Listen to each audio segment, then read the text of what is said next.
Belezeira, galera. Tem bastante gente já. Então, vamos começar. Bom, a... qual que é o intuito do Space de hoje, tá? Eu conversar com vocês, usando como base o livro do Inventing Bitcoin. É um livro o último livro que eu terminei de traduzir.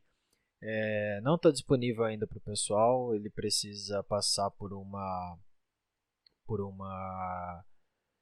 revisão.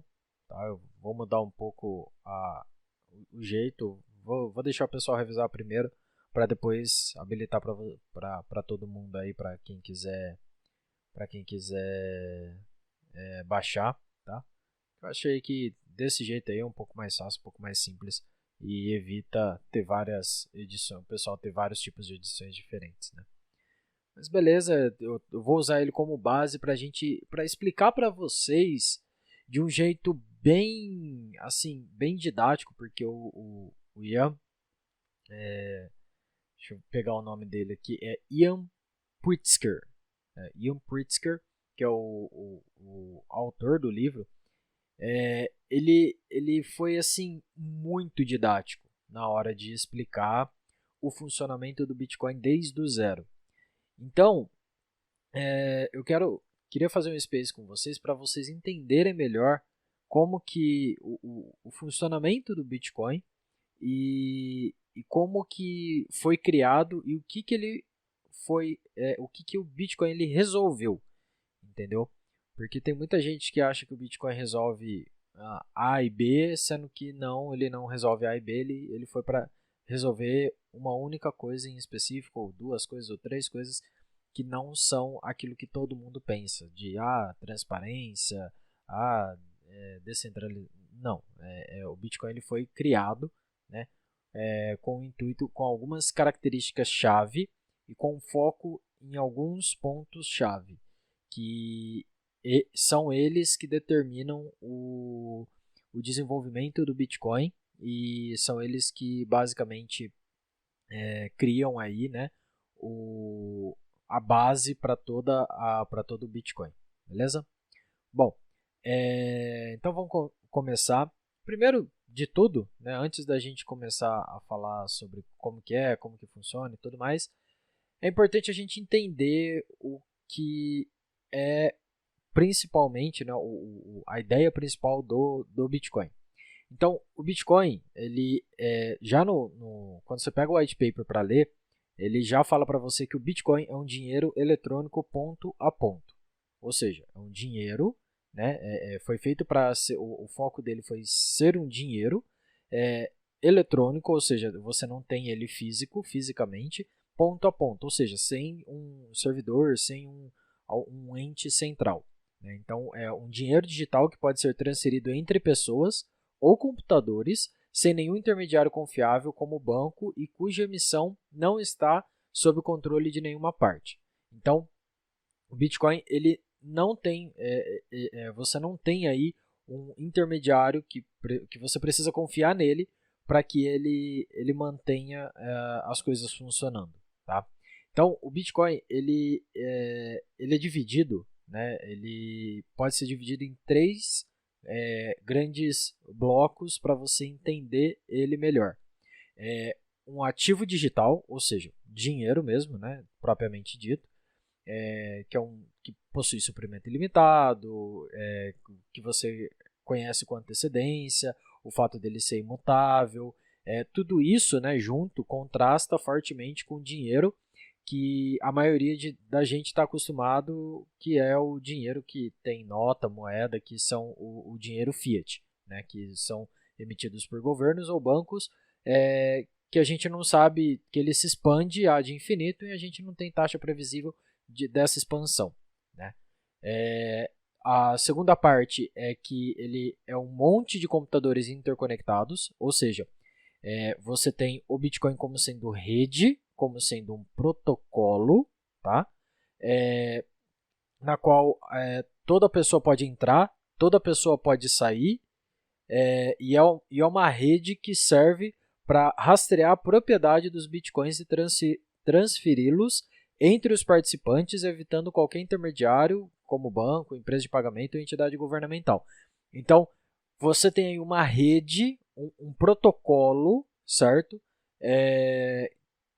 Que é onde passa o ativo digital. Qualquer pessoa pode entrar, qualquer pessoa pode sair, você pode deixar de usar por um tempo, depois voltar, sem problema nenhum, não tem nenhuma barreira, nada que te impeça de fazer isso. Tá? E o terceiro e último ponto é o software, o Bitcoin Client, né? Que é um pedaço de código que qualquer pessoa pode executar no computador para se tornar um participante da rede. Então, a gente tem o segundo ponto, que é um protocolo.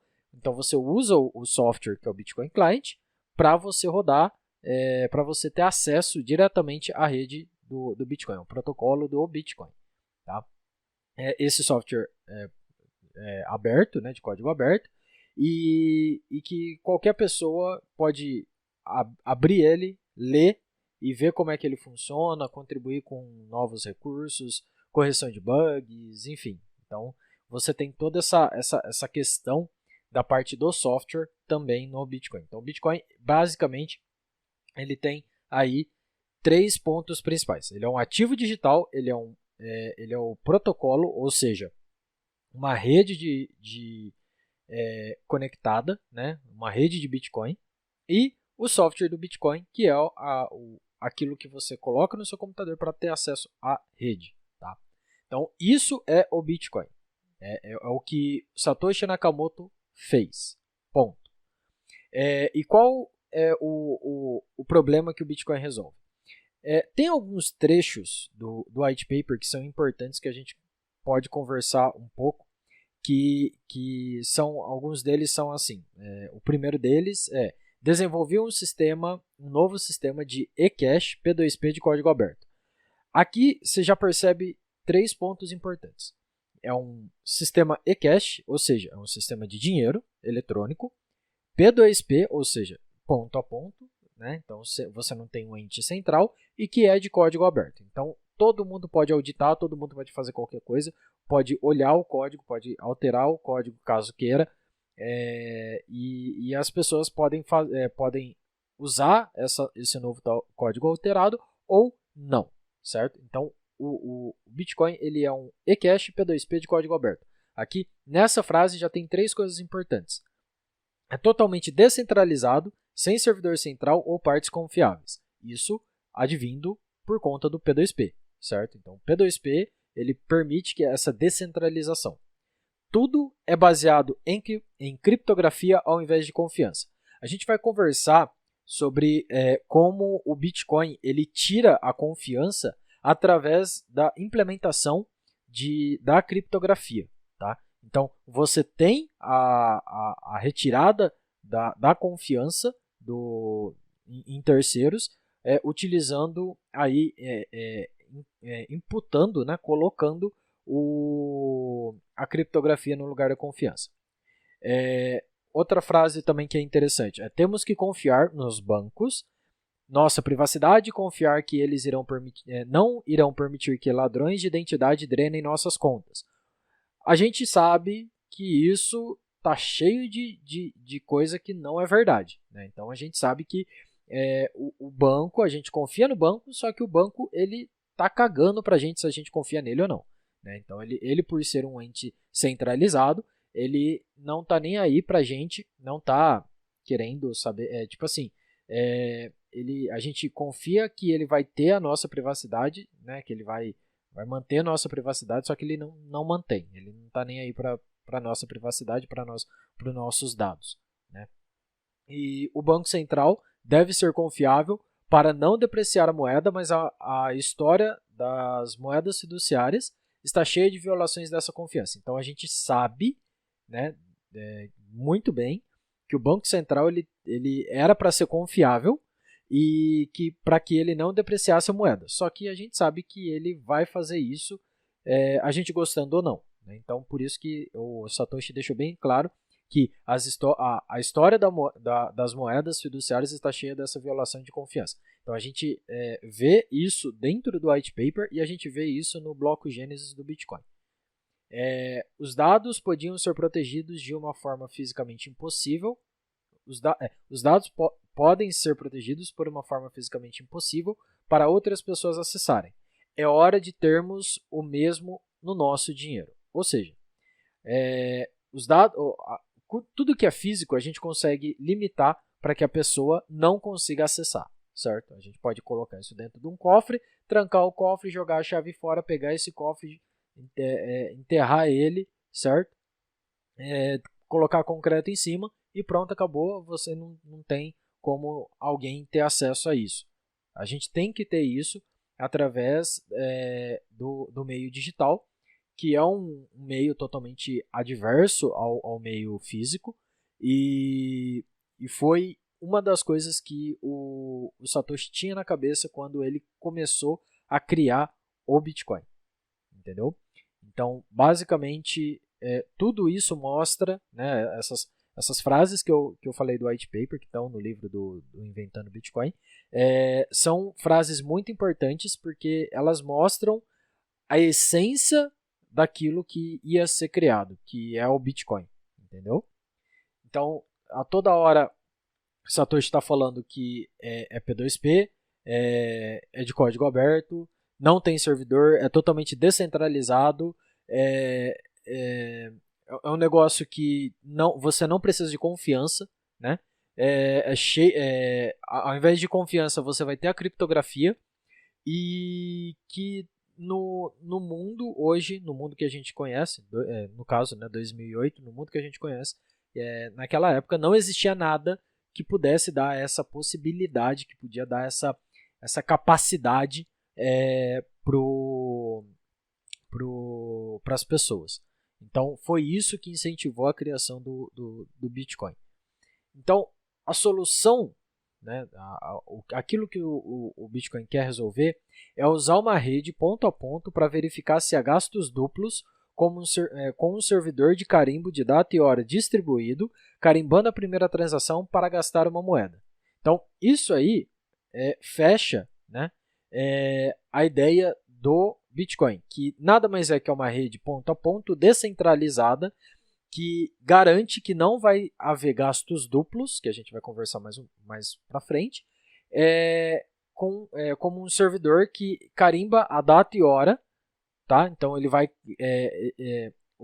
o Satoshi, ele usa o termo time chain e não blockchain no white paper, para dizer que basicamente assim, é uma cadeia de blocos que você tem carimbado o tempo.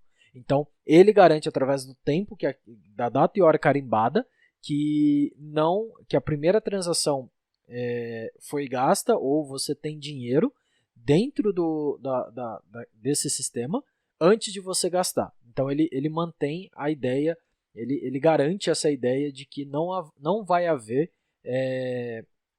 a possibilidade de ter gastos duplos, certo? Então, basicamente, o que o Satoshi ele quis fazer foi criar tudo isso, né? De um jeito, criar o Bitcoin criando uma rede ponto a ponto, evitando que tenha gastos duplos, porque isso você não teria com o que havia no momento de até 2008, você não tinha alguma coisa próxima do Bitcoin. E como que foi feito isso, né? A gente vai conversar sobre isso em 4 partes principais, que é basicamente como criar uma rede ponto a ponto, na qual qualquer pessoa pode ingressar e participar voluntariamente. Então a gente vai explicar como que vai fazer isso, né? Como que a gente cria um negócio desse do zero. Como um grupo de pessoas que não precisam revelar suas identidades ou confiar uns nos outros pode manter uma contabilidade compartilhada de valores, mesmo que algumas delas sejam desonestas. Ou seja, a gente vai mostrar que mesmo que algumas pessoas tentem ser desonestas, ela não vai conseguir, certo? A blockchain ela não permite, o Bitcoin ela não permite isso. Como criar uma verdadeira escassez digital sem o intermediário, e como criar um ativo digital que não seja forjável e seja verificável instantaneamente e resistente a roubo e hack. Então são essas 4 coisas que a gente vai conversar, que eu pelo menos pretendo passar para vocês aqui nesse Space, tá? Que está bem detalhado no livro Inventando Bitcoin, que muito provavelmente aí eu só estou esperando o pessoal fazer a revisão para mandar para vocês, beleza? Então vamos lá. Antes da gente começar, a gente precisa saber o que tem, né? Então, o que tinha em 2008, alguma coisa parecida para a gente poder criar. Né? Então, a gente não vai criar a coisa do zero lá, pronto, acabou. Não, o Satoshi ele não fez isso. Né? Você não precisa reinventar a roda. O que o Satoshi fez? Ele basicamente foi fazer o quê? Foi verificar os livros contábeis dos bancos. O que o banco é? Qual que é a ideia do banco? O banco ele nada mais é do que um livro contábil. Literalmente isso. Ele vai ter lá, fulano tem tantos reais, certo? Aí fulano depositou tantos reais, então agora ele tem X reais mais tantos reais na conta dele.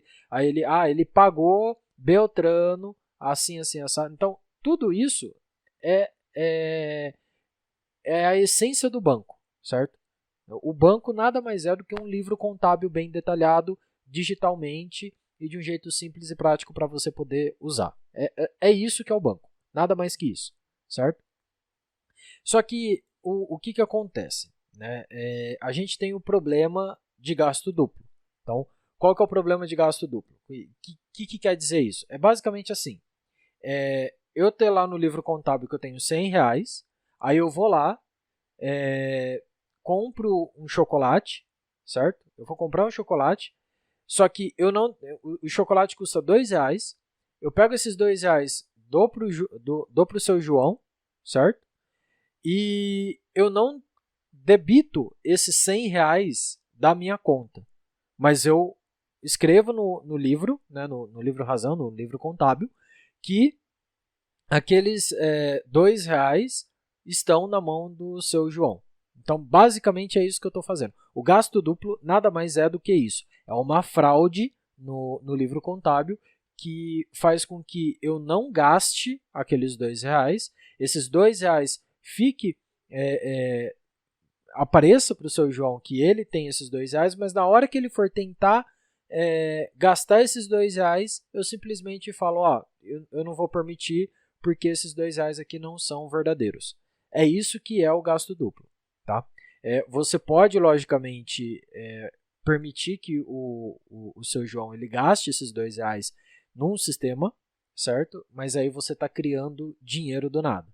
Então você tem essas duas opções. Ou você bloqueia o seu João para que ele não possa gastar, porque o dinheiro que ele recebeu é um dinheiro inválido, certo?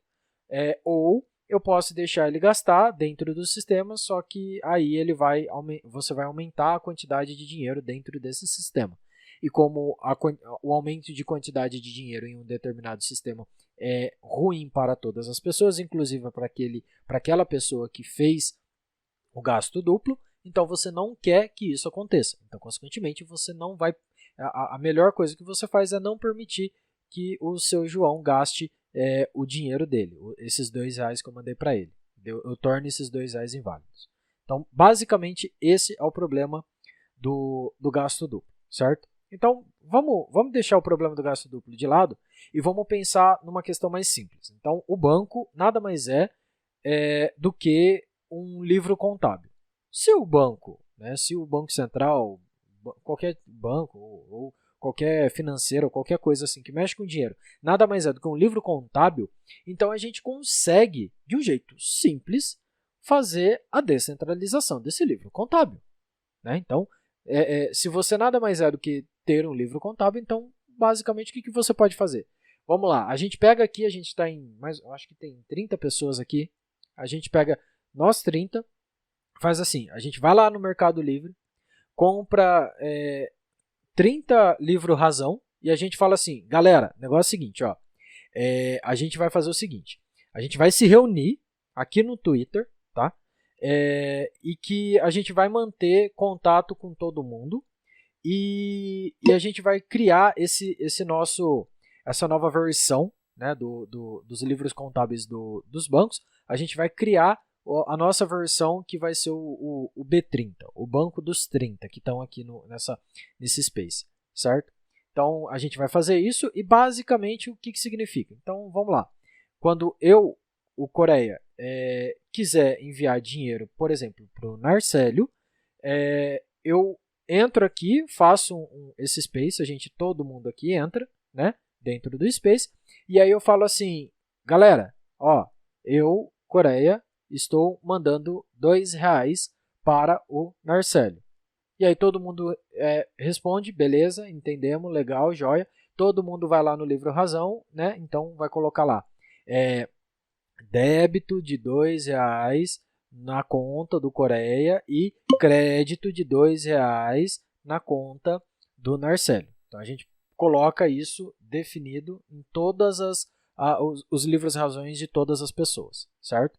Então, ao invés da gente ter um único banco, temos uma cópia do livro razão ou do livro contábil na mão de todo mundo. Então, sempre que alguém quiser gastar dinheiro, basta ligar, né, ou abrir um space ou mandar um tweet lá, marcando os 30, né, falando que fez uma transação de um para o outro, e todo mundo vai lá e vai registrar no livro contábil que basicamente debitou o valor da conta de um e passou para outro. Tá? Nesse caso, ele não é centralizado, porque está todo mundo com um livro, com o seu próprio livro razão. Então, consequentemente, você não tem a centralização, por exemplo, num caso de um banco, você tem vários livros contábeis na gente aqui nas 30 pessoas dentro desse espaço. Tá?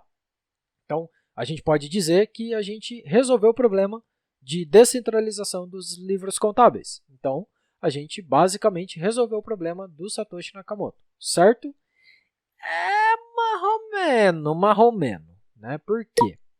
Porque a gente tem um pequeno probleminha que é a confiança e a permissão, certo?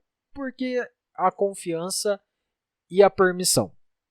Porque, por exemplo, a Madu acabou de entrar aqui, né? Então ela é a 30ª pessoa aqui dentro. A gente tem que dar a permissão para ela acessar o livro razão. Ou seja, a gente tem que dar permissão para ela, que a gente vai colocar lá e falar assim, não, ó, a Madu faz parte agora do grupinho dos 30, então não é mais grupinho dos 30, é grupinho dos 31. Então a gente vai colocar a Madu aqui, aí a gente chega para a Madu e fala assim, ó, Madu, esses 85 livros caixa que tem aqui, você vai ter que copiar eles, né, porque são as transações anteriores que a gente fez, e aí você vai ter que pegar essas informações e ter aí na sua no seu livro razão. Então, basicamente, você tem que ficar com o seu space ligado, sempre aqui, para que quando alguém chegar e for lá e falar assim, cara, ó, eu transferi de um para outro, então você tem que estar aqui, por quê? Porque você vai pegar essa transação e vai colocar no seu livro razão. Como você vai colocar no seu livro razão, então basicamente você tem que estar aqui para poder ouvir. Então, beleza. Então, você tem que ter essa permissão, você tem que permitir que essa pessoa entre no seu grupinho, e você ainda tem um problema de confiança.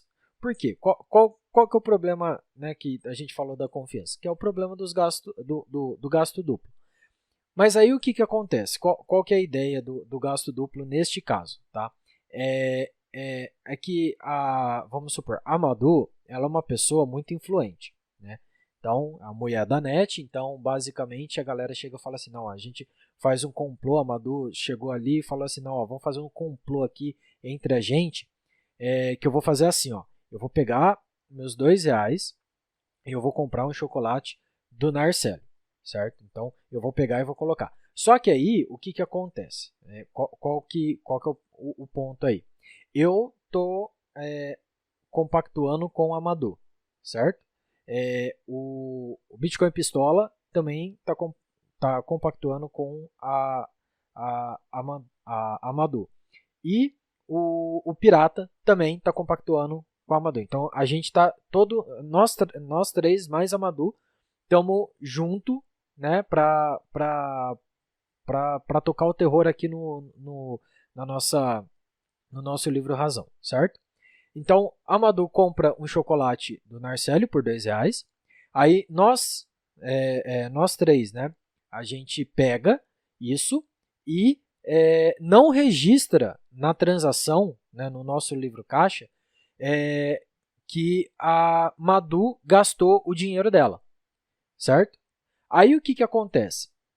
Vamos supor que vamos pegar outra pessoa aqui, o Ojeda. O Ojeda é um cara honesto, é um guardião honesto do livro Razão, certo? Então ele é um guardião honesto do livro Razão.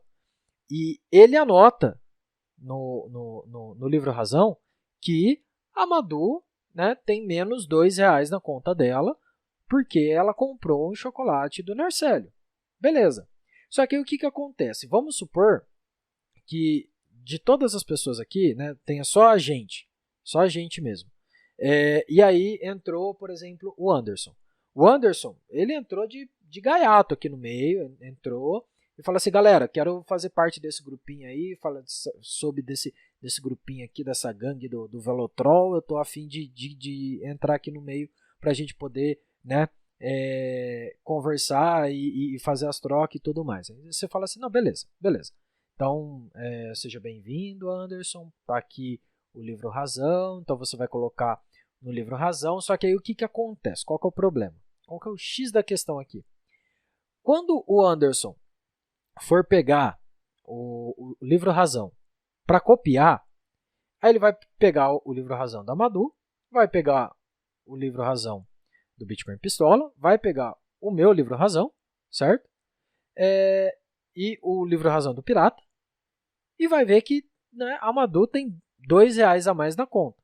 Só que o Narcélio está mostrando lá que que o Amadou tem menos esses R$2 na conta dele.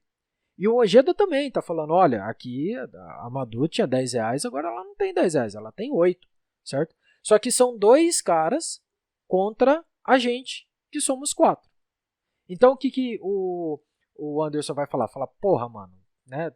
Tá 4 contra 2, então vou escolher a maioria, logicamente. E foda-se vocês, e eu vou colocar aqui então que a Madu realmente tem R$2 e não 4, quer dizer, ela tem R$10 ao invés de 8. Ela não gastou esses R$2.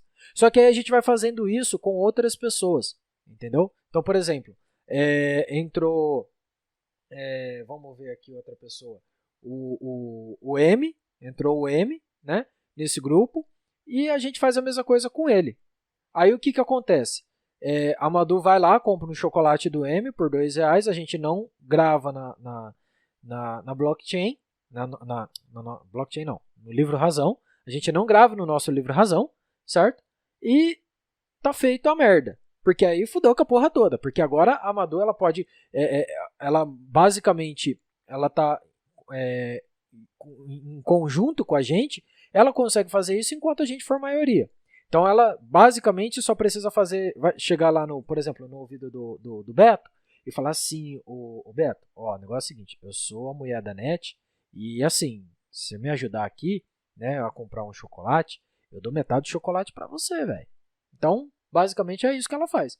A Madu, ela conseguiu acabar com a porra toda, acabar com a graça toda, né? Por quê? Porque ela é uma chocólatra, né? Ela quer comer chocolate para tudo quanto é metro, e aí ela quer, para fazer com que a gente também fique compactuado com ela sai comprando chocolate de todo mundo, pega metade do chocolate, dá pra gente e ela fica com a outra metade.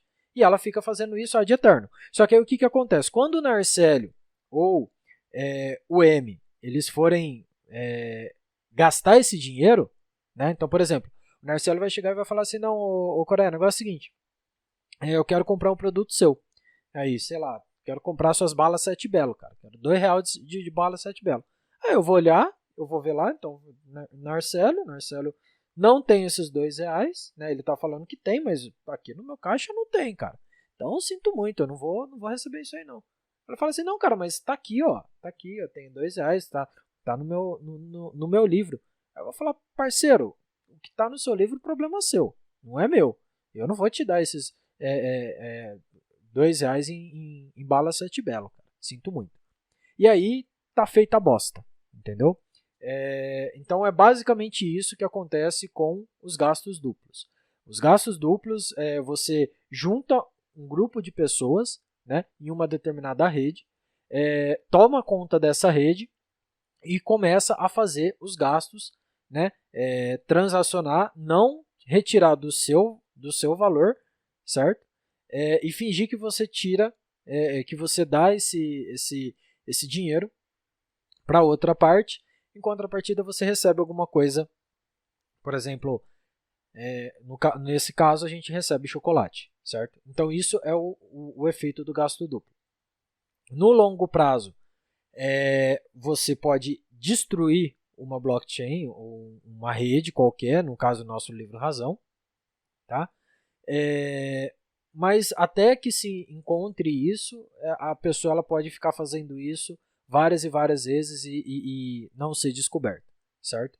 Mas uma coisa muito importante nesse caso de gastos duplos é que para fazer isso você tem que ter pelo menos mais da metade da rede compactuada com você e você tem que ter o dinheiro lá, tem que ter um valor já na sua conta. Sem o valor na sua conta você não consegue fazer o gasto duplo, até porque você não tem dinheiro para gastar. Então isso tem que ficar bem claro. Então ainda a gente tem esse problema, né? Culpa da Madu, da mulher da NET, que veio e quis colocar o terror aqui no meio. Parabéns, Madu, você acabou com a nossa brincadeira. Então a gente tem que encontrar um jeito para resolver esse problema. Como que a gente vai encontrar um jeito para resolver esse problema? Então, o que a gente pode fazer é o seguinte. A gente pode pegar e fazer um negócio chamado de consenso distribuído. O que é o consenso distribuído? É um jeito que a gente fala assim, olha, a gente vai entrar num consenso aqui, certo? Ninguém vale mais do que ninguém e a gente vai juntar aqui e ver como que a gente vai resolver esse problema ocasionado por uma pessoa mal intencionada dentro da rede. Como que a gente vai resolver isso? Bom, o que a gente pode fazer? Deixa eu ver. Bom, a gente pode nomear os representantes honestos do livro Razão. Né? Então, ao invés de todos escreverem, né? Então, ao invés de todo mundo estar aqui online 24/7 para fazer alguma coisa, para escrever no livro, a gente escolhe meia dúzia de pessoas, né? Ou 2 ou 3 pessoas aqui, que a gente garante que essas 2 ou 3 pessoas elas são pessoas realmente honestas, né? E essas pessoas que vão realmente escrever no livro Razão. Então, elas escrevendo no livro Razão, a gente garante que a gente só precisa copiar delas, nada mais. Então, vamos pegar aqui, a gente, numa suposição aqui, a gente pega, por exemplo, a Madu, o Bitcoin Pistola e o Beto. Né? Então a gente pega os 3 e a gente fala assim, ó, esses 3, como são pessoas que não saem de casa, eles ficam 24 horas por dia conectados, eles não dormem, eles não fazem nada, então eles não vão para festa, eles não vão para rave, e a gente quer curtir. Então basicamente a gente deixa esses 3, e qualquer coisa que a gente faça entre a gente não precisa estar todo mundo aqui. A gente só fala com esses 3, certo? E tá tudo certo. Só que aí tem um pequeno problema, porque a gente pegou aqui o Beto, a Madu e o Bitcoin Pistola, só que a Madu e o Bitcoin Pistola estão em conluio, os dois estão juntos, então já fudeu com a porra toda. Né? Então a gente tem que pegar qualquer pessoa, a gente não pode escolher, porque se eu já domino 50%, 51% da rede, eu vou escolher logicamente as pessoas que estão em conluio comigo, entendeu? Então a gente não pode escolher assim, usar desse jeito, né? Então aí a gente tem um problema. Então, desse jeito não dá para escolher algumas pessoas, porque a rede já pode estar comprometida e a gente não quer isso aí. Então, mas e se a rede não estiver comprometida? Você parte do princípio que está. Você sempre parte do princípio que ninguém aqui é confiável. Eu não confio em ninguém aqui, Amador não confia em ninguém, Bitcoin Pistola não confia em ninguém confia em ninguém. Por quê? Porque o outro pode estar de zoeira comigo. Então, eu não posso confiar em ninguém, certo? Então, a base aqui é desconfiança e não confiança. Então, beleza. Aí, o que a gente pode fazer? Bom, a gente pode tentar a democracia. Né? Então, a gente coloca um grupo de 50 pessoas honestas para realizar as... 50 não, né? Metade das pessoas aqui, a gente junta todo mundo, faz define quem são as pessoas e tá tudo certo. Só que também dá um problema, né? Porque eu posso chegar a Madu pode chegar aqui e comprar metade das pessoas e ter o mesmo problema, voltar a ter o mesmo problema. Ou a Madu pode apontar uma arma na cabeça de todo mundo e falar assim, vocês não vão gravar que eu comprei R$2, né, uma bala de um chocolate de R$2 do Beto, porque se vocês colocarem, eu vou tocar o terror aqui, né? Eu vou fazer igual aconteceu lá em Araçatuba. Eu vou pegar um monte de gente e vou tocar o terror na cidade. Colocar a gente em cima do carro e que se foda. Entendeu? Então, eu vou fazer isso. Então, não dá certo também. E a gente tem um outro problema também nesse caso, que é o quê? Isso chamado que as pessoas ainda não conhecem muito, mas que já eu tenho 100% de certeza que alguém já passou por isso, que chama o ataque de identidade equivocada ou ataque Sybil. O que quer dizer isso, né? Alguém aqui já deve ter, tipo assim, um amigo, um conhecido que tem um irmão pirralho chato, ranhento, e que você mandou mensagem pro cara, mandando uma mensagem para ele, e o irmão dele mais novo foi lá e pegou o celular, fingiu que era ele e mandou um sou gay. Né? Todo mundo já teve algum amigo, alguma coisa isso. Isso aí é o que a gente chama de ataque Sybil, ou de ataque de identidade equivocada. A gente pensa que é uma pessoa que está lá, né, que a gente está conversando com uma pessoa, e na verdade não é aquela pessoa, é uma outra pessoa. E o motivo de se chamar Sybil, S-Y-B-I-L, né, é porque é o nome de uma pessoa que tem transtorno de bipolaridade. É tipo aquele filme Fragmentados.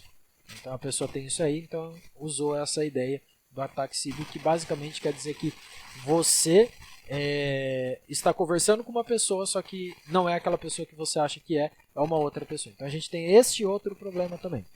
Então, basicamente, a gente tentou, vamos escolher a torta e direito, então a gente joga aqui, né, pega todo mundo aqui, pega o palitinho, escolhe 3, né, cada um puxa um palitinho, as 3 pessoas que tiverem um palitinho menor são as pessoas que vão tomar conta, então não dá. Pela democracia também não dá, porque metade da rede também pode estar zoada.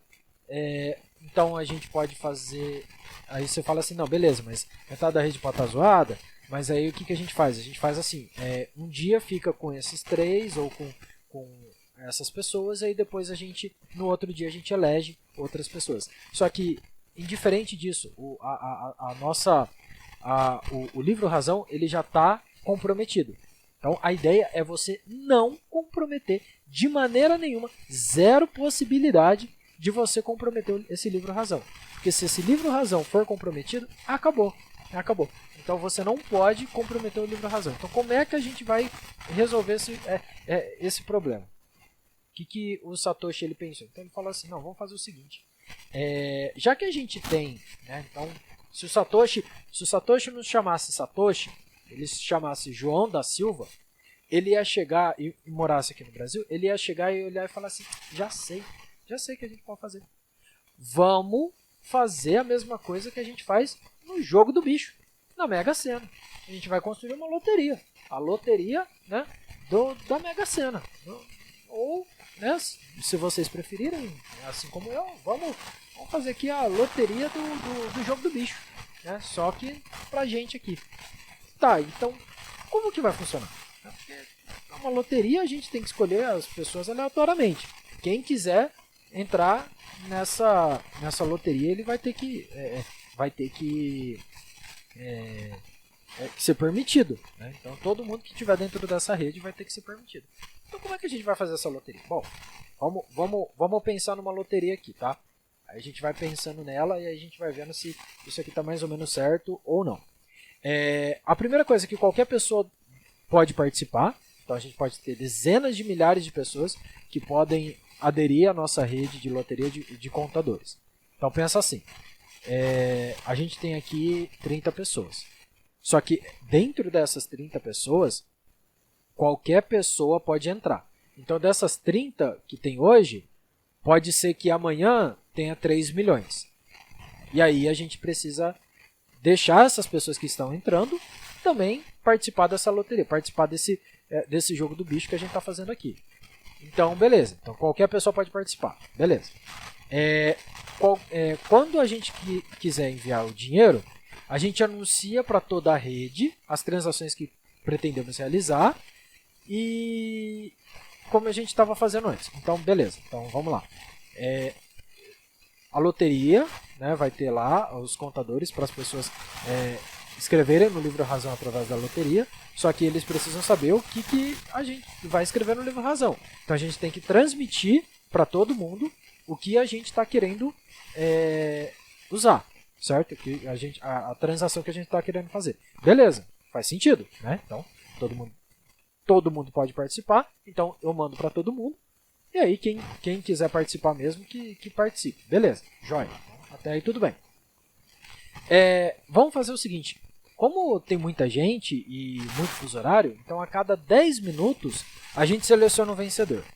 Porque aí você fala, mas porra, por que 10 minutos? É que assim, se for muito pequeno, né, pode ser que alguém caia em internet, aí porra, internet vivo, demora, fibra ainda, vai ter que desligar, ligar, aí vai ter, porra, 10 minutos eu acho que tá bom, né, porque aí se der algum probleminha ele não vai atrasar tanto. Aí tem um cara lá que mora na Iugoslávia, antiga Iugoslávia, e ele pode estar dormindo, então, né, dá uma pestanadinha, 10 minutos, acho que 10 minutos tá bom, 10 minutos dá pra mandar pra toda a rede. Então beleza, então vamos marcar aqui que a cada 10 minutos a gente seleciona um vencedor e a gente vai, esse vencedor ele vai usar isso aí, ele vai ser o vencedor para escrever no livro razão e a gente pega essa escrita que ele fez, né, e distribui para todo mundo. Beleza? Beleza. Como que a gente vai fazer isso? A gente não sabe ainda, mas vamos lá.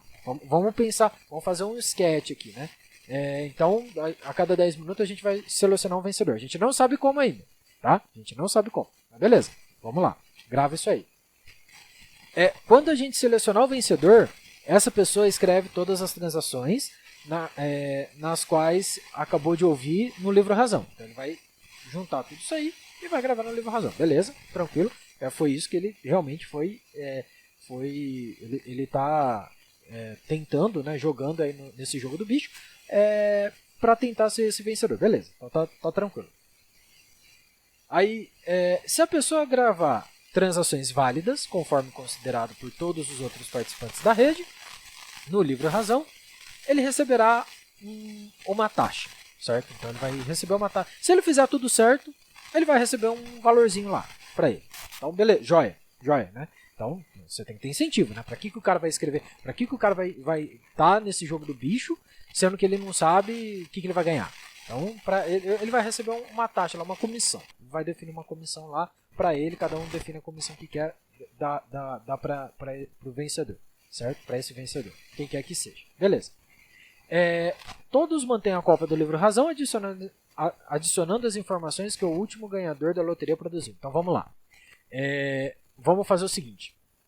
A gente pega, né, o cara vai escrever no livro razão dele, aí ele vai tirar uma foto do livro razão, naquela página que ele escreveu, né? Ele vai tirar essa foto e vai mandar essa foto para todo mundo, e todo mundo vai pegar essa foto que tá lá e vai escrever no seu próprio livro razão para ter certeza que não, assim, se alguma outra pessoa entrar, a gente pode pegar, mostrar para ela, e ela pode pegar 2, 3, 5, 10, 15, 20 pessoas, né? E ver se o livro razão tá coerente, se tá certo, se tem alguma coisa diferente. Então, beleza. Então, concordo. Né? Então, é um negócio legal. Beleza. Então, tudo bem. E a última parte usamos o intervalo de 10 minutos para garantir que a maioria das pessoas tenha tempo para atualizar seus livros contábeis entre o sorteio da loteria. Né? Então, como eu falei, pode ser que teve problema da Vivo, pode ser que a pessoa, tem que escrever, às vezes ela é um pouco mais lerda para escrever, né? Ou ela tem problema de visão, então, né, vai tirar uma foto, então ela vai ter que abrir essa foto, às vezes ela não tem um computador, então ela tem que fazer no celular, fica mais difícil, então 10 minutinhos aí é o suficiente para ela escrever no livro Razão de Todo Mundo, beleza? Então tá tranquilo. Então essa vai ser a nossa loteria, só que a gente tem uns gaps aí que a gente precisa resolver, né? Principalmente como que a gente vai resolver quem que vai ser o vencedor dessa coisa toda, né? E alguns pontos interessantes também que a gente precisa, né, entender dessa loteria. Que é basicamente o seguinte. A loteria ela tem que se auto-executar. Então a gente não pode deixar na mão de uma pessoa para que essa pessoa distribua os valores, os jogos da loteria. Né? Porque afinal, se a gente está querendo descentralizar, não pode ser uma pessoa. As próprias pessoas têm que executar a loteria de acordo com as regras que a gente definir. Então, beleza. Então, o sistema de loteria, conforme a gente projetou, ele tem dois principais problemas, que a gente já definiu. Quem vai vender os bilhetes de loteria e escolher os números vencedores, se já determinamos que não podemos ter nenhum tipo de centralização que possa comprometer sua administração. Então você não pode ter uma pessoa que vai vender os bilhetes de loteria e muito menos que essa pessoa possa aí definir quem que vai ganhar ou não, certo? Então a gente não pode fazer isso, a gente não pode deixar na mão de uma pessoa. E como podemos garantir que o vencedor da loteria realmente registre boas transações no livro Razão, ao invés de tentar enganar o resto das pessoas? Porque a Madu, ela ainda pode estar lá e ela ainda pode juntar algumas pessoas e fazer a mesma coisa que ela fez antes. Então, a gente tem que evitar isso, entendeu? A gente tem que evitar, lógico, fazer um negócio mais aleatório é melhor, mas talvez, quem sabe, ainda não é o suficiente. Não dá para ser isso. Então, a gente tem que garantir que não vai ter nenhuma possibilidade desse livro Razão ele ser quebrado, ele ser corrompido. Então, como não pode ter essa possibilidade, então a gente tem que resolver esse problema, que esse problema ainda é pedante, né? Que ele ainda está presente, certo? Então a gente tem que criar esse sistema de loteria, né? Esse jogo do bicho, e ele tem que ter três características, três propriedades importantes.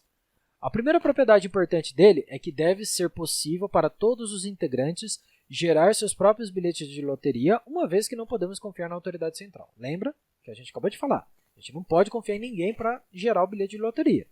Não pode. Então, as pessoas que querem participar desse jogo do bicho, eles vão ter que gerar o seu próprio bilhete. Certo? Beleza. Deve ser fácil para todos os outros participantes verificarem quem ganhou na loteria apenas examinando o bilhete, uma vez que não podemos confiar em ninguém para manter um registro de combinação vencedora. Ou seja, volta naquela questão. Eu não posso confiar na pessoa que vende o jogo do bicho, e eu também não posso confiar que a pessoa chegue e fale assim, o número correto deu macaco no jogo do bicho. Não pode, não dá. Não dá, por quê? Porque como que eu tenho certeza que deu macaco? Pode ter dado burro, pode ter dado avestruz, como é que eu vou saber?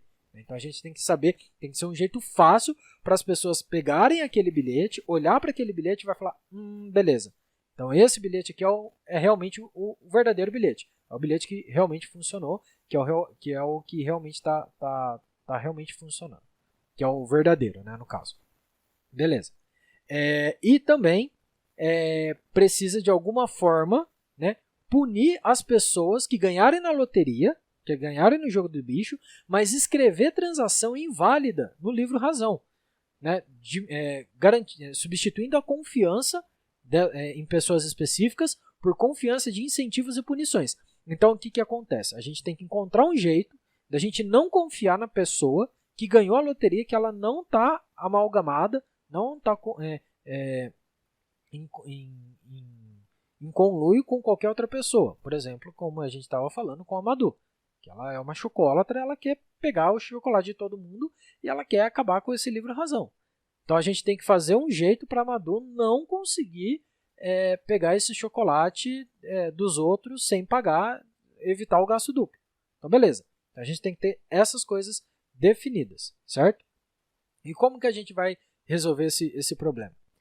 É aí que entra aquilo que a gente sempre fala, que é a prova de trabalho. A prova de trabalho nada mais é do que esse jogo do bicho. Entendeu? É bem simples. A prova de trabalho ela é um quebra-cabeça que a gente chama de quebra-cabeça assimétrico, né? Que utiliza intensivamente a energia.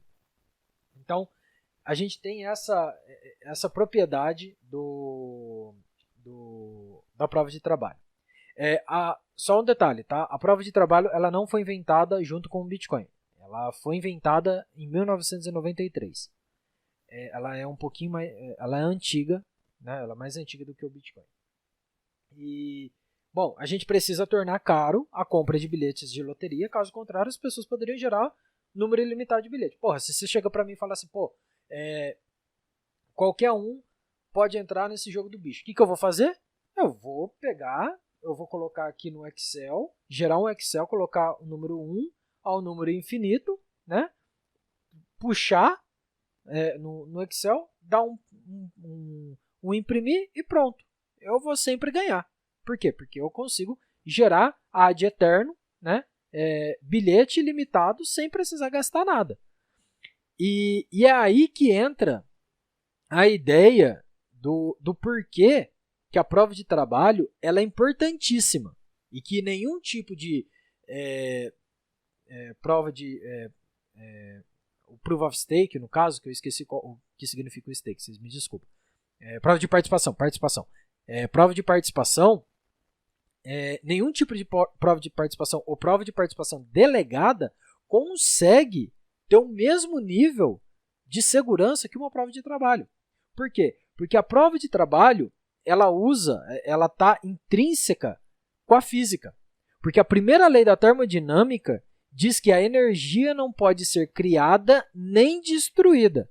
Ou seja, não existe almoço grátis quando se trata de energia. Então a gente vai usar a prova de trabalho, vai fazer a galera trabalhar, certo?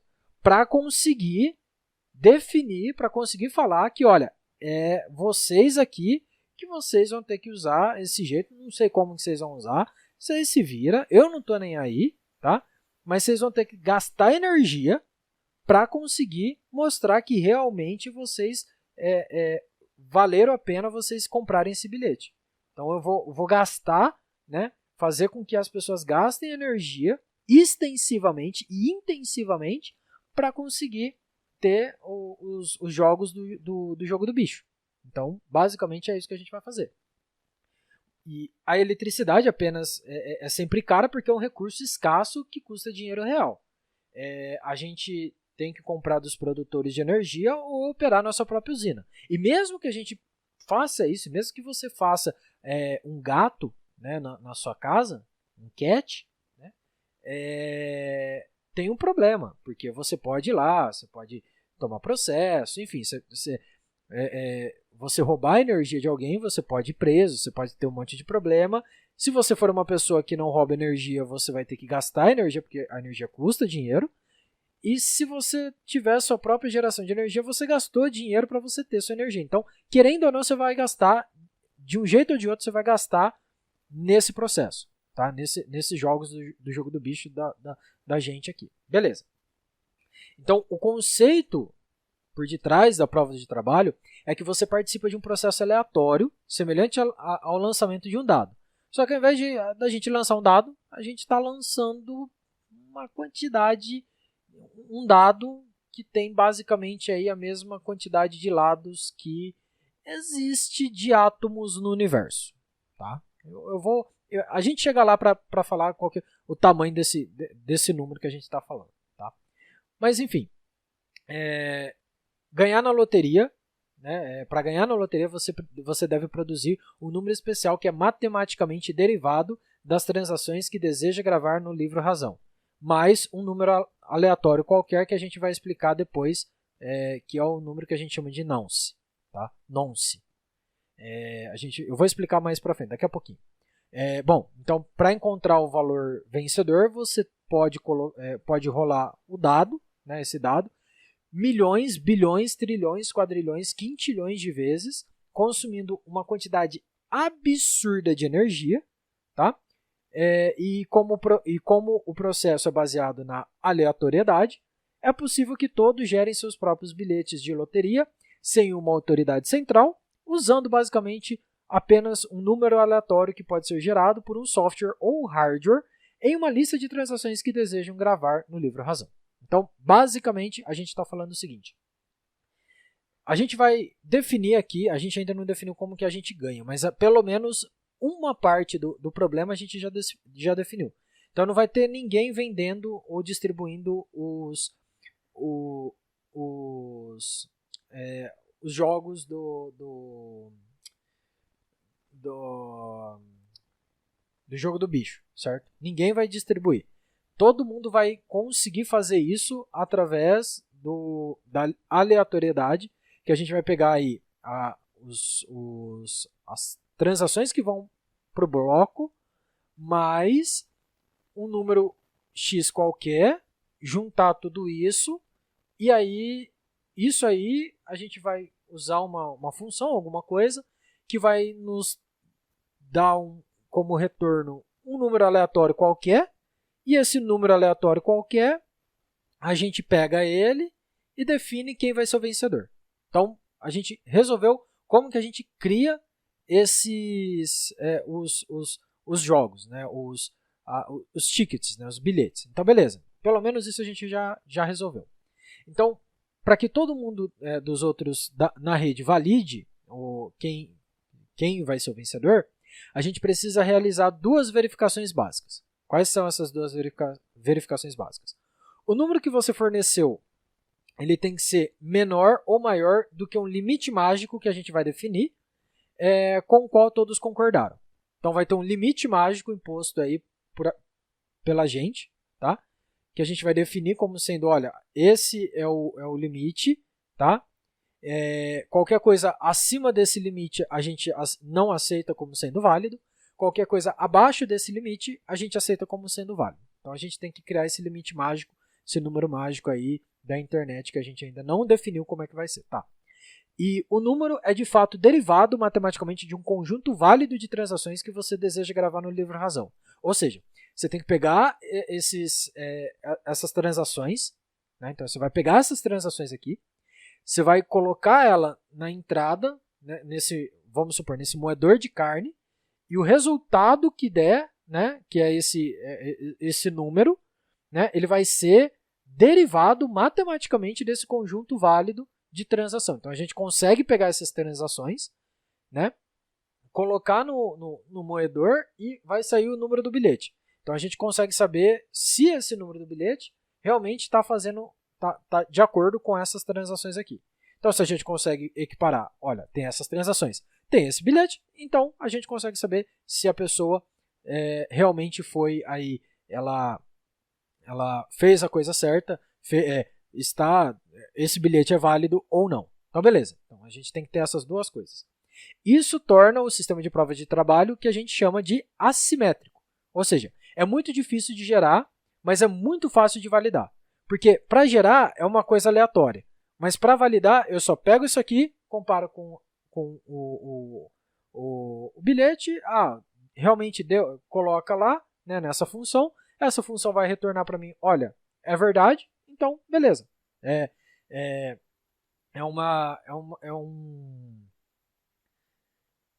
Esses dados estão corretos. Então a gente pode usar e pode definir ele como sendo correto. Show! Então é isso que a gente precisa. Agora a gente vai falar dessa matemática, dessa função, desse moedor de carne que a gente definiu aqui, que a gente coloca uma entrada, ele vai dar uma saída e essa saída ela é o bilhete, né, do jogo do bicho, e uma dessas entradas vai ser esse calhamaço de transações aí, junto com um número que a gente chamou de nonce, que é um número qualquer. Então, beleza, é isso que a gente vai precisar. Bom, e como é que a gente vai fazer? Satoshi, ele definiu, como sendo esse moedor de carne, uma coisa chamada função SHA-256. SHA-256. Essa função ela tem algumas propriedades que são muito importantes, elas são excelentes, elas são primordiais para a gente. Quais são essas propriedades? A primeira é que a saída é determinística, ou seja, você sempre obtém a mesma saída para a mesma entrada. Então vamos supor, se eu colocar lá uma banana, ele vai me dar um número tipo, sei lá, 66, certo? Então, indiferente do que acontecer, se eu colocar uma banana como entrada, ele vai dar o número 66. Eu vou colocar banana e ele vai dar o 66, então eu tenho certeza que se eu colocar uma banana, ele vai dar o número 66, então tá ótimo, beleza. Eu consigo definir que realmente esse 66 significa que você tem a banana. Então, joia, é muito importante para a gente definir que realmente o resultado encontrado por aquela pessoa, né, é um resultado válido. Então, joia. A saída é imprevisível. Então, alterar apenas uma letra ou adicionar um espaço à string, né, de entrada, mudará a saída drasticamente, tanto que você não pode encontrar nenhuma correlação com os dados de uma entrada original. O que acontece? Num moedor de carne normal, você sabe que se você colocar carne e gordura, o resultado vai sair carne e gordura. Então, você não espera colocar carne e que saia gordura. O SHA-256 é um negócio muito louco. Ele é muito da hora. Por quê?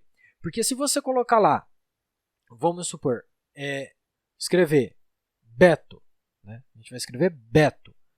Se eu escrever Beto com B maiúsculo, E minúsculo, T minúsculo e O minúsculo, ele vai dar a suposição 6.727.437. Se eu colocar, ao invés do B maiúsculo, eu colocar um B minúsculo, ele vai dar para mim 17. Por quê? Porque a função é assim. Eu não consigo definir, vamos dizer assim, se eu mudar, é uma string muito grande. E se eu colocar só um espacinho aqui? Ele vai dar um número completamente diferente, que não tem nada a ver daquele outro que não tem o espaço. Então isso é muito bom. Por quê? Porque o fato de eu colocar um número e ele me dar um outro número completamente diferente, eu mudar uma vírgula, um traço, um espaço a mais que eu colocar, ele vai dar um negócio totalmente diferente, significa que a aleatoriedade dele é muito boa. Então a gente consegue utilizar isso para usar como o jogo do bicho, certo? Para o nosso jogo do bicho. Então beleza. Então, isso aí é uma outra coisa muito importante. É rápido de calcular o hash para dados de entrada de qualquer tamanho. Então vamos supor, se eu chegar lá e falar que não tem transação hoje, ou se eu chegar e der uma bíblia de transações que aconteceram hoje, indiferente do que eu colocar, vai ser tão rápido quanto zero ou quanto uma bíblia de transações. É fácil eu fazer isso. Por quê? Porque se for mais rápido, eu tentar colocar aí gerar, né, um número do bilhete, do jogo do bicho, sem nenhuma transação, então vai ser assim, 2, 3 transações, eu consigo aí aumenta muito a dificuldade aqui. Então, o que eu vou fazer? Eu só vou fazer colocar uma transação só e pronto, acabou. Eu não vou colocar mais que uma. Ou eu não vou colocar nenhuma, não. Eu vou tentar aqui mesmo, só com o número aleatório, esse nonce aí, que é a melhor coisa que eu faço. Então, é um desincentivo. Então, calcular o hash, né, criar esse novo bilhete, tem que ser uma coisa que indifere do tamanho de entrada, né, do tamanho da entrada. Então, beleza. Então, a gente sabe que, como é fácil calcular para zero ou para uma entrada muito grande, então tá tranquilo. Qualquer coisa que entrar aqui é interessante para a gente. Não vai ter nenhum desincentivo de eu colocar vamos dizer assim, poucas transações ali dentro. Beleza. É basicamente impossível encontrar duas strings que geram o mesmo hash para a mesma saída. Por mais que você tenha infinitos tipos de entrada, você tem um limite de saída. Só que esse limite é tão grande, mas tão grande, que assim, é quase impossível, por isso que a gente fala que é basicamente impossível encontrar duas strings, né, duas entradas de dados que vão dar a mesma saída. Então, por conta disso, é uma boa coisa também, porque a gente não limita, né, essas coisas, você não tem essa possibilidade de ter, vou colocar aqui várias entradas, eu sei que se eu colocar desse jeito aqui essa entrada e esse outro jeito aqui essa mesma entrada, vai dar um resultado igual. Não dá para fazer isso. Então essa é uma outra propriedade muito interessante do SHA-256. A outra propriedade dado que o hash de saída do SHA-256 é impossível retornar a string de entrada, a gente chama isso de função unilateral. Ou seja, peraí, deixa eu molhar o bico aqui. O que acontece? Se a gente limita ao número mágico, né, a gente limitou lá de 0 a 100, né, o número é de 0 a 100. Se a gente limitou que só as saídas de 0 a 10 que a gente vai definir como sendo verdadeira. Se a função,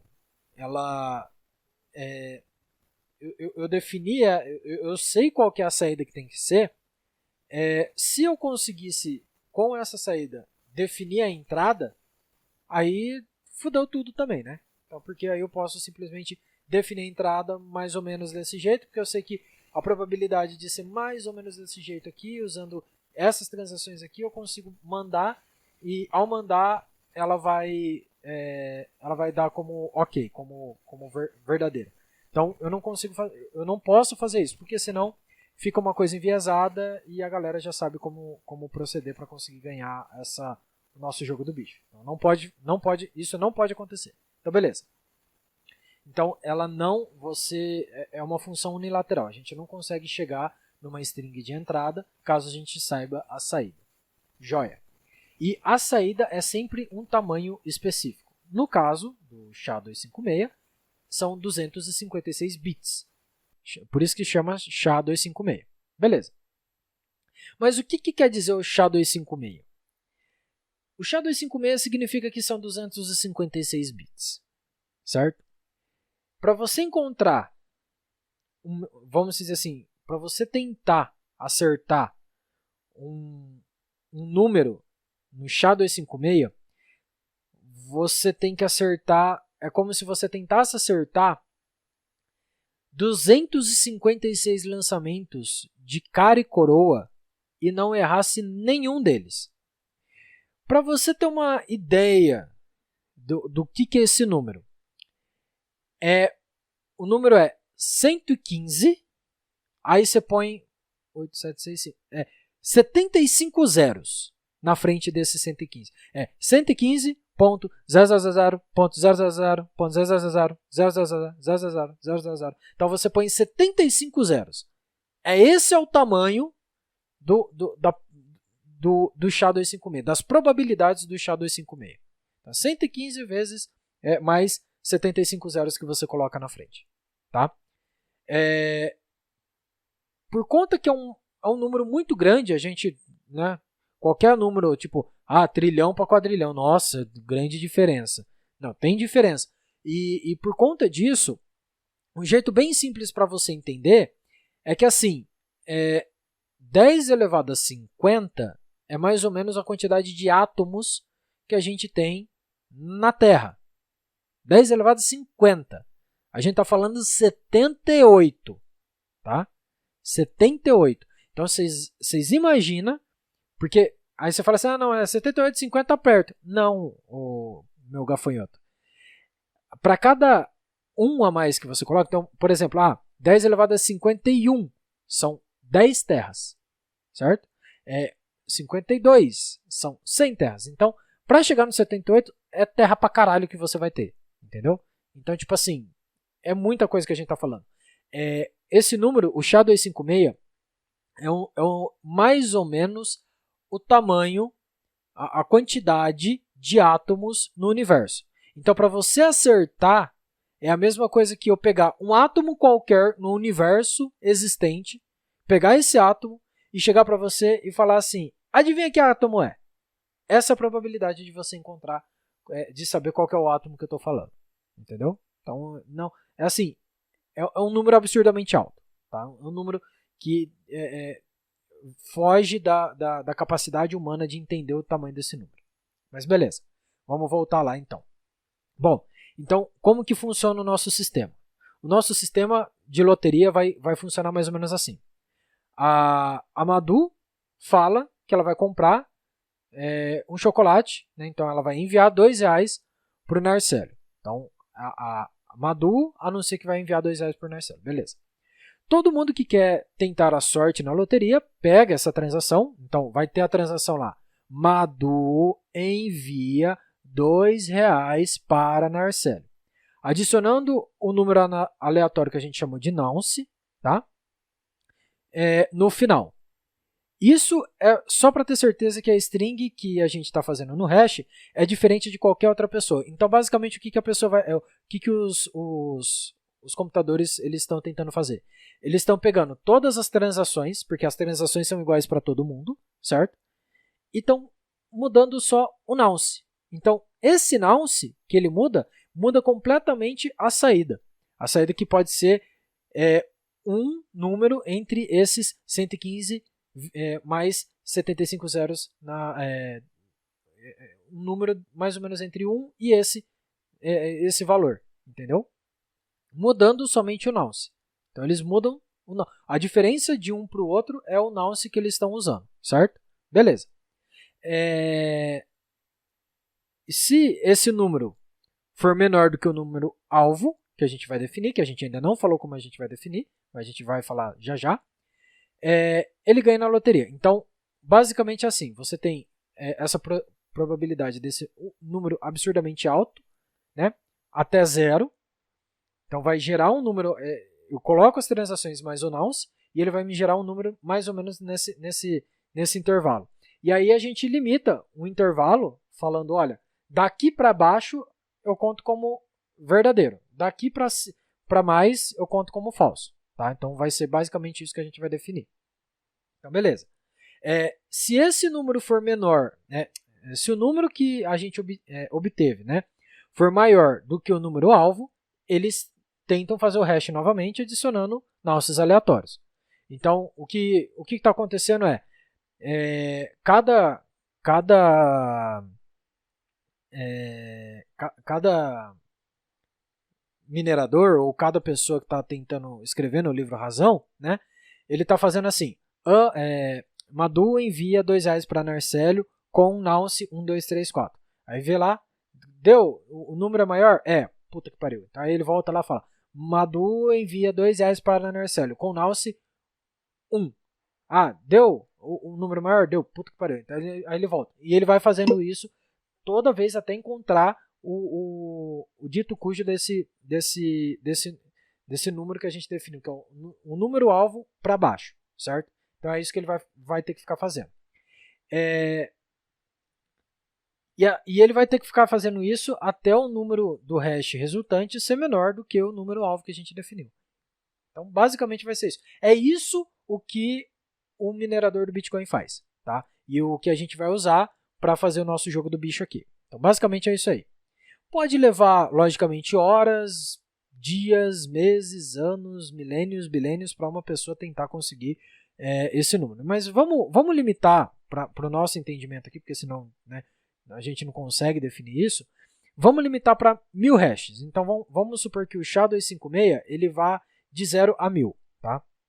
Então, baseado nisso, e se a gente definir o número-alvo como 100, né, qual que é a porcentagem de hash que vai estar abaixo do alvo? Bom, se for 1000 a quantidade máxima, se a gente limitar para 100, então 10% das hashes resultantes, né, é o que basicamente a gente vai definir como sendo verdadeiro.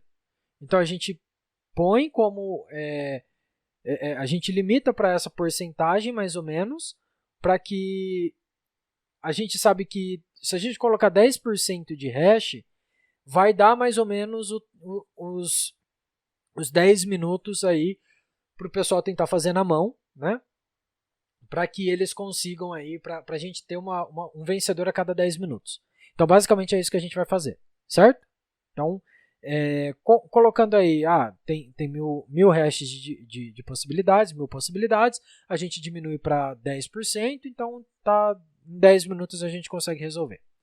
E basicamente é isso que vai acontecer. Aí quando alguém chegar lá, e vamos supor, eu tô fazendo lá junto com o Anderson, com o Hollow, com o Ano, com o Bitcoin Pistola, a gente tá fazendo lá. Aí o Bitcoin Pistola chega lá, chega no resultado lá, deu 5. Opa! Aí o cara já tira assim, já fala assim, opa, ganhei,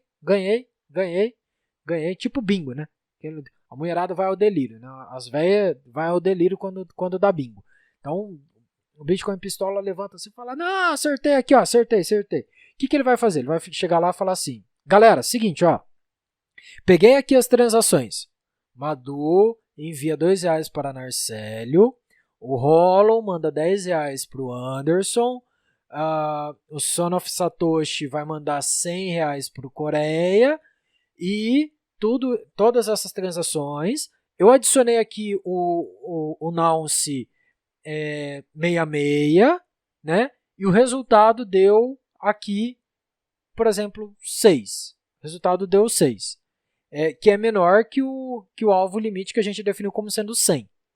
Então, aqui está a minha prova de trabalho, aqui está o meu bilhete. Então, o bilhete basicamente está falando assim, olha, tem essas transações aqui que foram colocadas, mais esse Nonce, e o resultado é 6. Aí todo mundo aqui da rede, né, todo mundo aqui do Space vai chegar, vai fazer isso na mão, vai colocar lá. Como a gente não precisa fazer isso várias vezes, só precisa fazer uma vez para verificar o resultado. Resultado deu 6, beleza, tá certo, a gente aceita essas transações e a gente coloca essas transações dentro do nosso livro razão. E aí você distribui essas transações aí coloca essas transações dentro do seu livro razão e distribui para todas as pessoas, e todas as pessoas atualizam o livro razão como sendo com essas novas transações. Então, basicamente, galera, é isso que é o Bitcoin. Então, vamos focar agora na parte de mineração, né? Na parte de como que a gente garante aí como que a gente vai fazer, qual que é o processo que a gente vai fazer para gerar essa loteria. Então, basicamente, a gente já definiu aqui que a gente tem a loteria, né?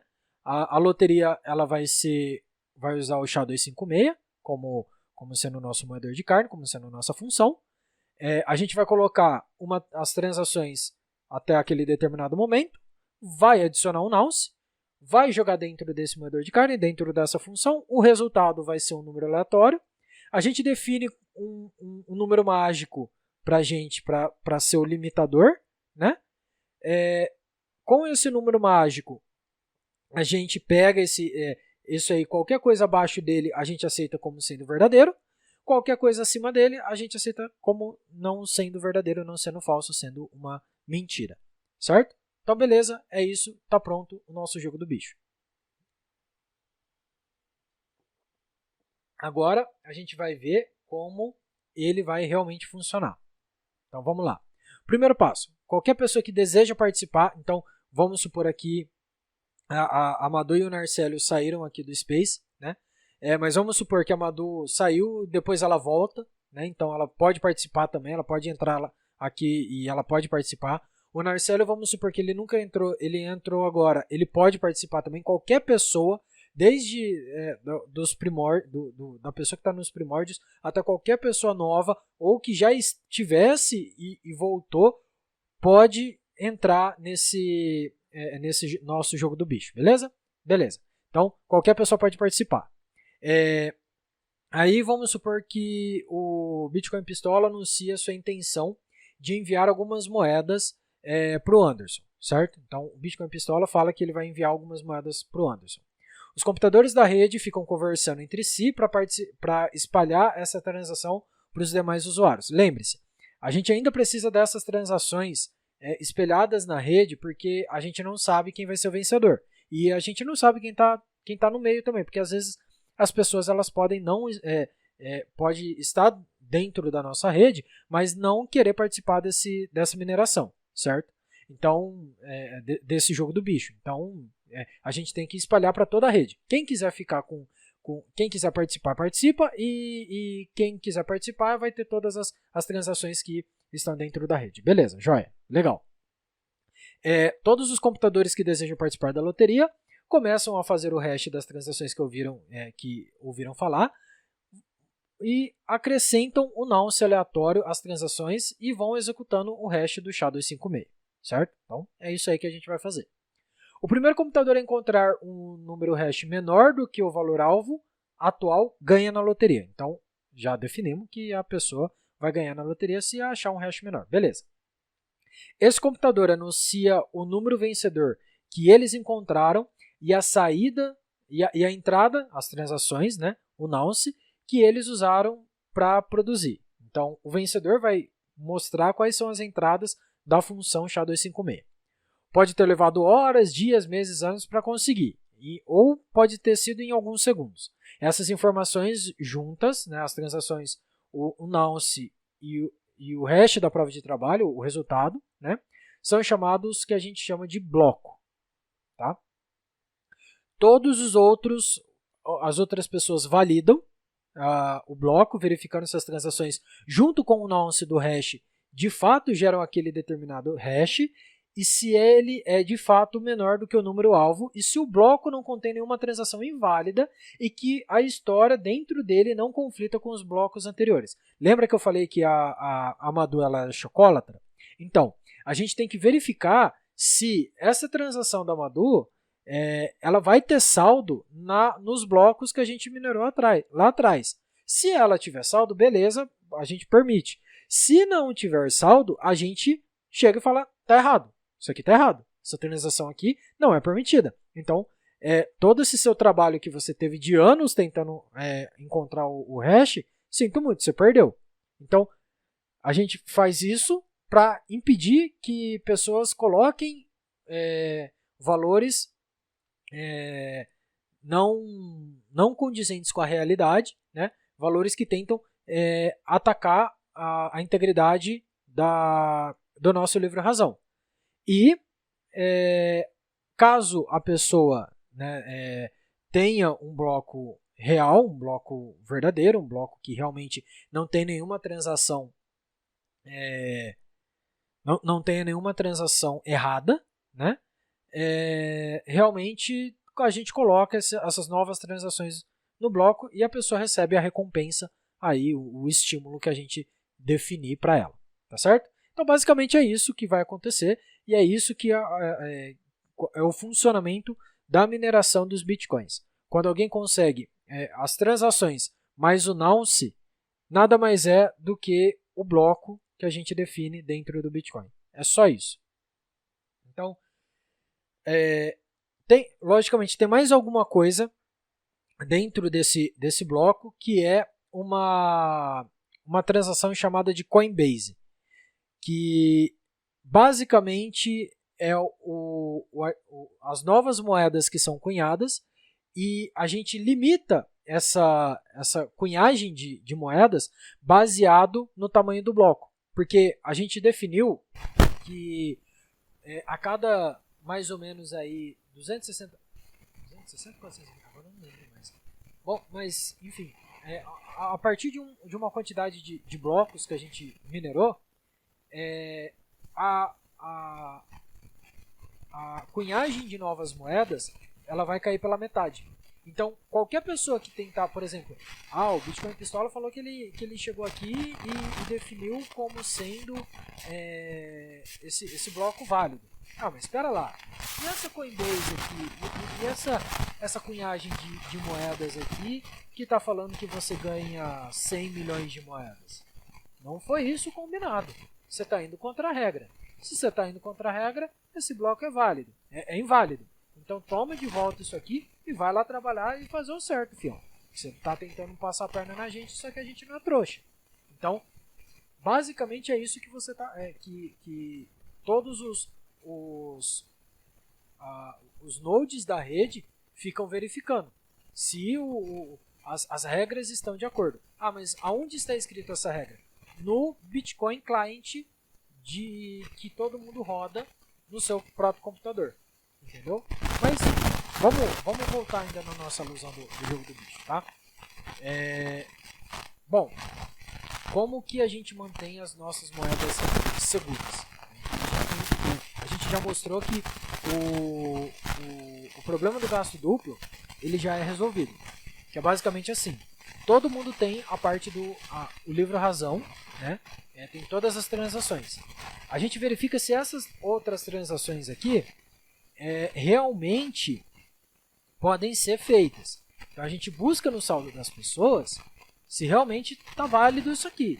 E a quantidade de moedas que está entrando, que está de entrada, é a quantidade correta a quantidade máxima de moedas que a pessoa tem. Se não for, a gente dá como esse bilhete sendo inválido e a pessoa volta a fazer a mineração, volta a minerar de novo.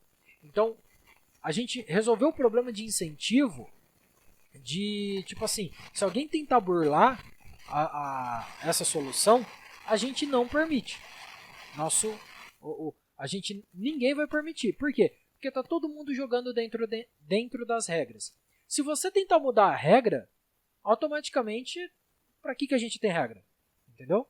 Então, como vai ser disparado isso para todas as pessoas da rede e ninguém tem acesso, ninguém consegue fazer mais conluio, porque ninguém sabe quem que vai ganhar o jogo, basicamente a gente tem esse incentivo, a gente não precisa de confiança, tem esse incentivo dos mineradores serem mineradores realmente que vão fazer a coisa certa.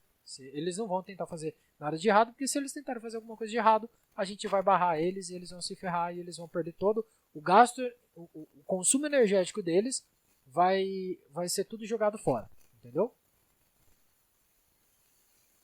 Bom, então a gente tem essa ideia e a gente mantém as nossas moedas seguras com relação a isso e, logicamente, se o cara tentar cunhar novas moedas, né, e essa cunhagem de moedas não for definido, não foi definido para a gente como a gente vai permitir que você cunhe essa quantidade de moedas, né?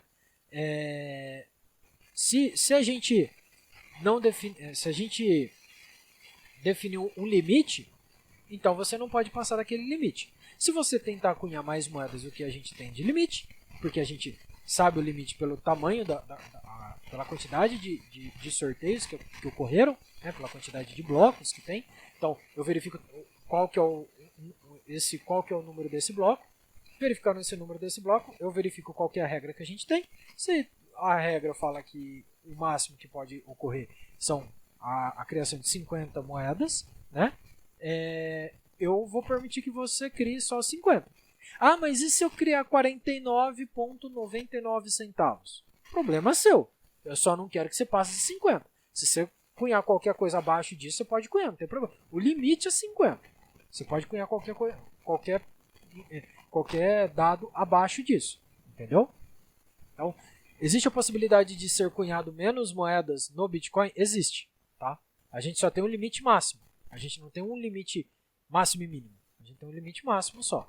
Mas ninguém vai querer deixar de ganhar alguma coisa, não é mesmo?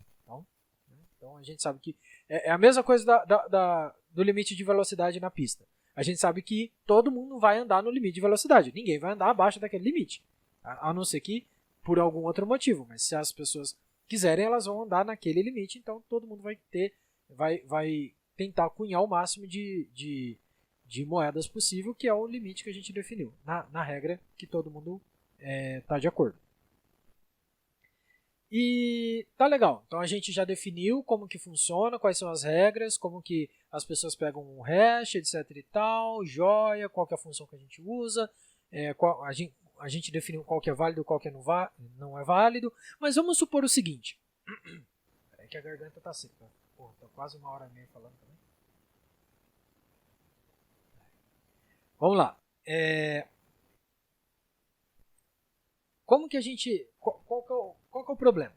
A gente definiu 10 minutos, né, que pode ser que uma pessoa esteja, né, de um lado ou do outro do mundo e seja difícil deles comunicarem. Então vamos supor assim que tem alguém aqui no Brasil, né, que, por exemplo, vamos pegar aqui, quem que eu ainda não peguei aqui, o tio Rodel. O tio Rodel, ele está aqui no Brasil. E eu, como sendo Coreia, eu estou na Coreia, né, na Coreia do Centro. Não estou nem na do Sul, nem na do Norte, eu estou na do Centro. Então eu estou lá na Coreia do Centro, o tio Rodel está aqui, e eu chego lá, saio correndo e falo assim, cara, ó, aqui ó, tá certo aqui o meu bilhete. Só que aí o que acontece? O Bitcoin Pistola, ele está na Coreia do Leste, e o Anderson está na Coreia do Leste, o Hollow ele está aqui em Osasco, né? Então, basicamente, o tio Rodel também acha um bilhete premiado. Então, eu e o tio Rodel acham o bilhete premiado. O tio Rodel, como ele está perto do Hollow, ele mostra para o Hollow fala verificado, realmente, tá, é verdadeiro, as transações batem, tá tudo certinho, tudo dentro dos conformes, então tá tudo certo. E o Anderson e o Bitcoin Pistola, como eles estão aqui nas Coreias do Leste e do Oeste, eles veem o meu bilhete antes do bilhete do tio Rodo chegar, né? E falam assim, não, tá certo. Então aí a gente tem uma treta, né? A gente tem um bagulho aí que não tá muito certo, né? Por quê? Porque agora a gente tem uma divergência na blockchain, né? No nosso livre-razão. O que eu coloquei como sendo verdadeiro, tá como sendo verdadeiro, certo? Eu não estou mentindo, deu certo. Mas o tio Rodel também. Então, como que a gente vai definir?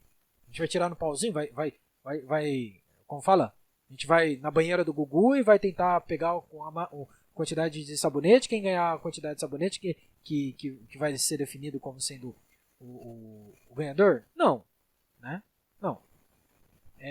Então, como que a gente vai ter que resolver isso aí? Bom, a gente tem que resolver de um jeito, a gente tem que entrar num consenso, certo? Como que a gente entra nesse consenso? Bom, a gente vai fazer o seguinte. Vamos deixar, por enquanto, nosso livro-razão, aqui a gente vai chamar de livro-razão do asiático. Tá? E aí a gente vai chamar o livro-razão do tio Rodel de livro-razão de Osasco.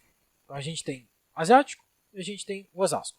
É a mesma coisa, só que diferente. Mas ainda a mesma coisa. Brincadeira. Mas é assim, tá tudo igual, só a última página que está de diferente. Como é que a gente vai resolver? Deixa em stand-by agora. E vamos fazer o seguinte. Todo mundo pega e tenta fazer o trabalho, né, tenta tirar e fazer o jogo do bicho, baseado nessas duas verdades aqui. Então, o pessoal que aceitou o meu bloco vai tentar fazer o jogo do bicho baseado nas minhas entradas como sendo verdadeira, e o pessoal aqui perto de Osasco vai ser a galera que vai definir como sendo esse aqui verdadeiro. E aí eles vão pau a pau, tete a tete, o bagulho vai que nem louco, vai. E aí acontece que o Hollow consegue lá achar o bilhete premiado antes do Bitcoin Pistola e do Anderson, que estão do lado asiático. E aí incluiu-se um novo bloco em cima do bloco de Osasco, certo? Como é que a gente resolve isso? É bem simples. Neste caso, a gente define como sendo o livro-razão de Osasco como sendo verdadeiro. Então eu vou ter que pegar a minha prova de trabalho, jogar minha prova de trabalho no lixo, destacar o meu livro-razão, né? Tirar aquela folha que eu escrevi, e eu vou colocar agora as informações que foram definidas pelo Tio Hodl e pelo Hollow. Por quê? Porque dentro do sistema do Bitcoin Client do Bitcoin, da rede do Bitcoin, foi definida uma coisa que chama prova de trabalho cumulativa mais longa. O que é isso? É uma regra que fala assim, aquele livro-razão, aquela blockchain com a maior prova de trabalho, ou seja, aquela blockchain com maior quantidade de blocos, ou seja, com maior prova de trabalho cumulativa, é a vencedora. Então, não tem para quem eu chorar, entendeu? Não tem Supremo, não tem Bolsonaro com arminha, não tem ninguém.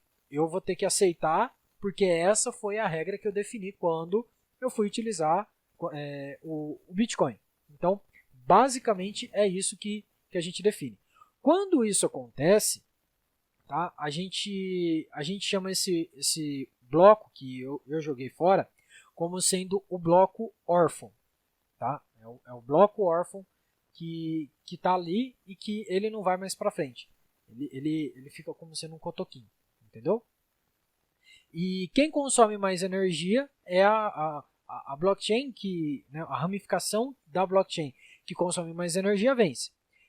Essa regra de solução de inconsistência entre as cadeias, com base em prova de trabalho, cumulativa total, é chamada de consenso de Nakamoto.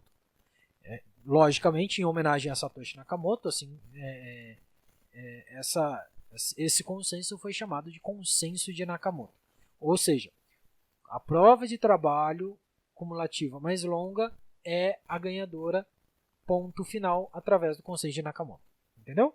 Então, é bem simples. Então, a gente garante isso, a gente mantém as nossas moedas seguras por conta disso, certo? Agora, falando em relação à segurança e valor da moeda fiduciária. A gente determina que o Bitcoin ele recalcula automaticamente a dificuldade com base no número de jogadores da loteria. Ou seja, os mineradores consomem energia quando fazem o hash. E é aqui que o mundo real começa a tocar no nosso mundo digital. Por quê? O preço do Bitcoin e o preço do hardware e o preço de energia e o valor de dificuldade criam ciclos de feedback complexos. Por isso que a gente fala que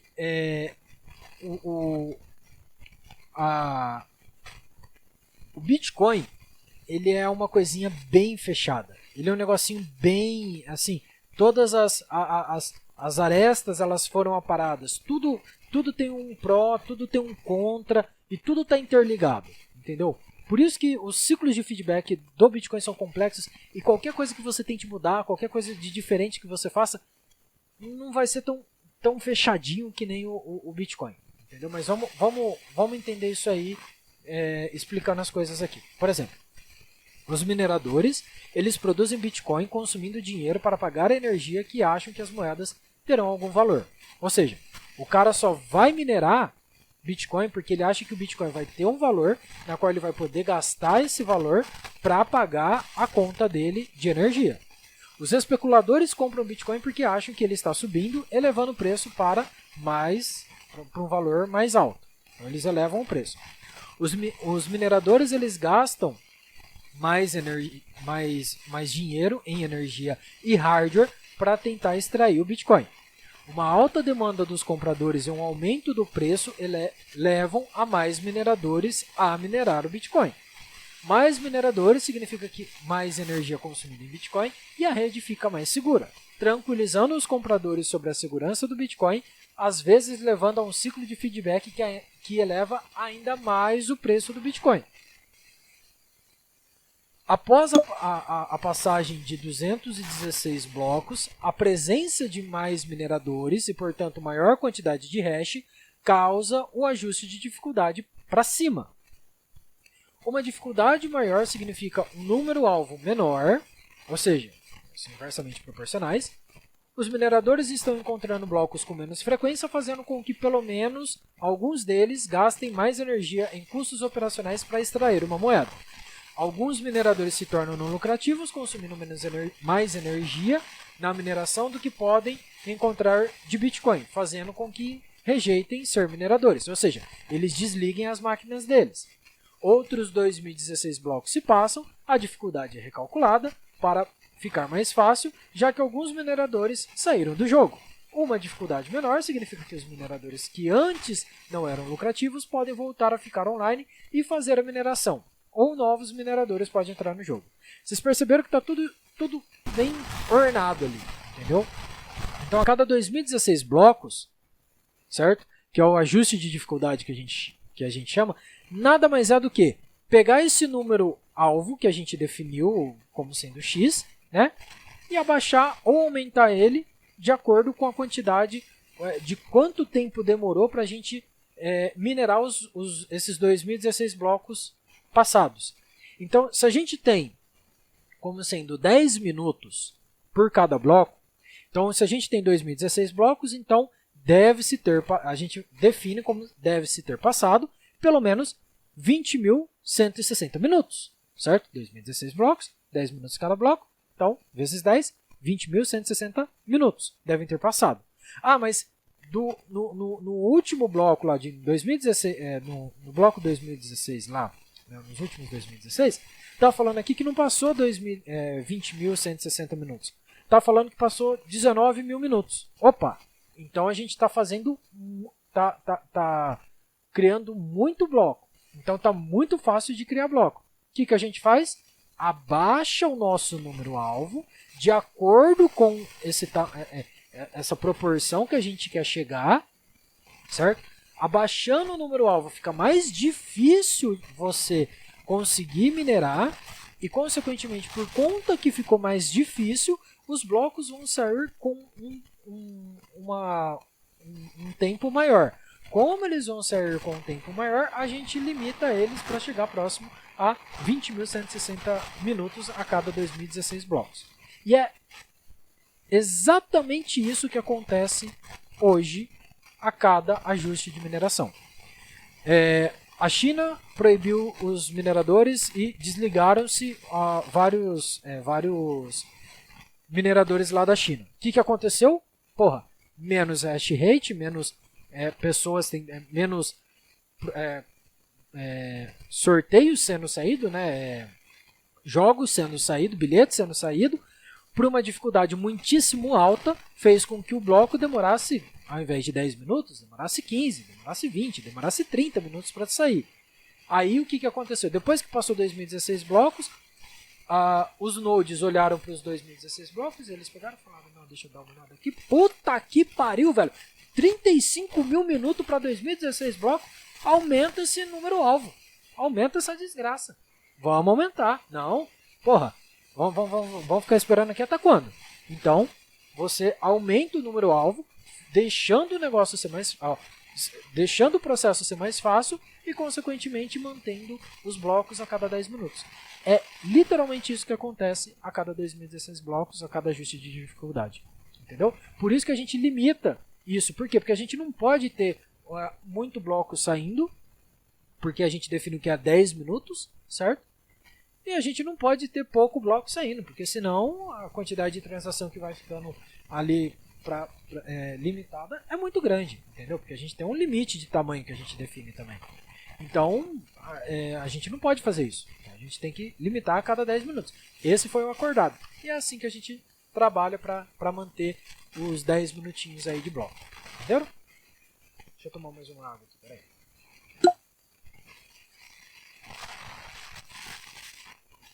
Tá. Agora a gente vai para a última parte, prometo. A gente começou com quase 35 pessoas, agora a gente só está com 10. Mas beleza, o importante é que vocês estão aqui, que vocês ainda continuam aqui. A gente vai para a última parte, então, que a gente vai falar sobre contas sem identidade, certo? A gente vai falar sobre isso, sobre o porquê que isso é importante, porque a gente já definiu lá em cima que a gente não pode ter identidade dentro do sistema, porque senão, se o cara sabe, por exemplo, quem é fulano, quem é beltrano, quem é ciclano, o governo ele pode ir lá e acabar com a nossa brincadeira, ou o banco, ou qualquer outra ente aí que não esteja querendo que a gente continue, vai continuar mantendo aí, não querendo que a gente mantenha o nosso sisteminha aqui, beleza? Então a gente vai ter que resolver esse problema de conta sem identidade. Como é que a gente resolve isso? Bom, a gente já sabe que a gente tem uma função muito legal, muito maneira, chamada SHA-256. Então o que a gente vai fazer? A gente vai gerar uma conta no Bitcoin, basicamente é gerar um par de chaves que a gente chama de pública e privada, usando os 2 elevado a 256, que é um número muito grande, e que ninguém vai conseguir acidentalmente achar o par de chave igual para aquilo que a gente tem, né? Então não existe essa possibilidade. Essa possibilidade é o que eu sempre falo, né? Não é impossível. A probabilidade é a mesma de você morrer por um pato assassino em Marte. Existe essa possibilidade? Existe. Muito rara de acontecer, mas existe essa possibilidade. Então, é o mesmo tipo de possibilidade que você tem aí. E vamos dar uma olhada como que funciona aqui, né? Como que funciona esse par de chave pública e privada. Vamos pensar assim, ó. Uma pessoa chamada Ana, vamos pegar de novo lá. A Madu faz um envio de moedas para o Narcélio. Para receber uma transação, o Narcélio gera um par de chaves pública-privada e mantém sua chave privada em segredo. Então ele deixa para ele a chave privada dele, que é privada, né? Deixa para ele. Só que aí ele produz um endereço, que é um número grande, que tem como base a sua chave pública. Então o Narcélio usa a chave pública dele para criar um endereço. Aí o Narcélio então compartilha esse número, né, esse número de endereço aí, com a Madu, para que ela possa enviar as moedas para ele. Então, o Narcélio está pegando os dados, aí, pegando esse número que foi criado com a chave pública dele, né, e mandou para Madu. A Madu, agora ela precisa informar a rede que está enviando moedas para o endereço público do Narcélio a partir do seu próprio endereço público. Então, a Madu tem um endereço público com a quantidade X, de moedas lá. Ela vai mostrar que ela está mandando desse endereço pro endereço do Narcélio. Beleza, tranquilo. Como ela prova que está autorizada a gastar, como que ela vai provar, né, que ela está autorizada a gastar aquele endereço público? Ela faz isso fornecendo uma prova que ela possui a chave privada daquele endereço, mas sem revelar a chave privada. Então, basicamente o que ela faz é fazer uma assinatura digital. Ela assina usando a chave privada dela. Essa assinatura digital que é feita no software do Bitcoin, o Bitcoin Client, e ninguém fica sabendo. A Madu ela constrói essa transação que essencialmente é apenas um dado falando assim que o endereço XPTO está enviando 2 bitcoins para o endereço OPTX do Narcélio. Exceto que, né, o XPTO e o OPTX são números grandes, aí, gigantes, que são os endereços, certo? Então, ela faz esse hash, né, dessa transação, criptografa o hash com a sua chave privada, criando uma assinatura digital. Quando ela publica essa transação na rede, ela revela a sua chave pública. com a chave pública que ela está enviando, né, que faz parte desse endereço, que foi usado para gerar esse endereço XPTO, as pessoas verificam se realmente esse XPTO, né, essa chave pública é desse endereço. E aí ela permite gastar esse endereço. Então, ela usa essa chave pública, verifica que o endereço está ok, então beleza, né? Então todo mundo consegue descriptografar a transação com essa chave pública. Só que, e aí a gente consegue ver que essa transação tem essa chave, desse endereço e tem uma chave privada, né, tem uma assinatura da Madhu aqui que é da chave privada. Então a gente consegue saber, através da chave pública da Madhu, que ela tem o acesso àquele endereço através da chave pública e ela garante que é ela que está fazendo isso, fazendo uma assinatura nessa transação com a chave privada dela. Ou seja, a gente ainda não sabe qual é a chave privada dela. E a gente nunca vai saber qual é a chave privada, mas a gente sabe que ela assinou. Entendeu? E como é que a gente sabe que ela assinou? Porque a gente usa o mesmo software, o Bitcoin Client, para garantir e para fazer essa assinatura. Então a gente sabe que essa assinatura é a assinatura verdadeira, porque a gente está utilizando o mesmo software com as mesmas regras que a Madhu usou para fazer essa assinatura. Entendeu? Então por isso que a gente sabe que só ela é capaz de descriptografar na verdade, só ela é capaz de descriptografar essa transação e trocar o que tiver dentro dessa transação, certo? E assinar essa transação de volta. Então, como só a pessoa que tem a chave privada consegue fazer isso, a gente sabe que a Madhu é quem está enviando essa transação.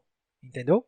E qualquer outra pessoa que tenha a chave privada. Por isso que você tem que tomar cuidado com a sua chave privada. Porque se alguém pegar a sua chave privada, ela pode simplesmente utilizar isso para reescrever e para escrever, logicamente, qualquer transação que ela quiser. Então você tem que tomar muito cuidado e não pode mostrar para ninguém a sua chave privada. Mas Coreia, mas qual que é a chance de alguém adivinhar a chave privada? Teve um cara que ele fez uma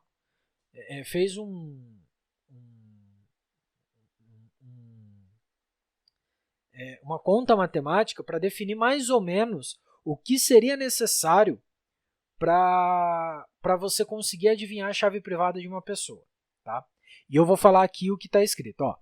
Se você pudesse usar um planeta inteiro como disco rígido, armazenando 1 byte por átomo, usando estrelas como combustível e percorrendo 1 trilhão de chaves por segundo, você precisaria de 37 octilhões de terras para armazená-lo e 237 bilhões de sóis para alimentar o dispositivo capaz de fazer isso, e que levaria 3,6717 octodecilhões de anos. Eu não sei nem falar esse número, entendeu? Então, é muito improvável que isso realmente, que alguém consiga ir lá e saber qual que é a chave privada daquela determinada transação. E vale lembrar que aquela determinada transação só pode ser alterada antes dela ir para a blockchain. Porque uma hora que ela foi para a blockchain, ela não pode ser mais alterada, a não ser, logicamente, que ela se torne um bloco órfão, e por isso que a gente demora aí 2, 3 blocos para definir como sendo escrito na pedra e que não pode ser alterado. Tá? Então, basicamente, a gente construiu o Bitcoin do zero aqui nessa nossa conversa. A gente definiu como o funcionamento do Bitcoin inteiro aqui nessas quase 2 horas conversando.